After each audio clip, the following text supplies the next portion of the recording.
Viral sebuah video yang memperlihatkan aksi heroik pemotor yang menahan laju kuda delman. Video tersebut diunggah oleh akun @birunyarina di Instagram. Setelah diunggah, video tersebut langsung viral di media sosial.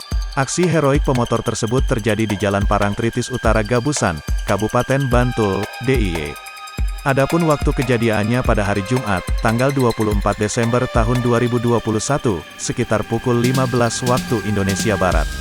Peristiwa tersebut diduga kusir sudah tak dapat menguasai kendali laju kudanya. Hal ini terjadi lantaran tali kuda terlepas dari genggaman kusir delman. Alhasil sang kusir nampak pasrah. Beruntung ada salah satu pemotor yang melihat kejadian tersebut. Pemotor tersebut nekat turun dari boncengan motor. Ia lari dan mengejar kuda yang sudah lepas dari kendali kusir. Pemotor tersebut berhasil menangkap kudanya. Namun pemotor tersebut malah ikut terseret oleh kuda yang terus berlari. Hingga akhirnya pemotor tersebut berhasil mengendalikan kudanya. Video tersebut menuai pujian dari para netizen. Jos buat, MAC yang membantu Pak Kusir menghentikan kuda.ne. Tulis @andri.jokijaran. Alhamdulillah masih ada orang baik. Tulis @adi_b. Baik sekali masnya, tulis @andrafian3.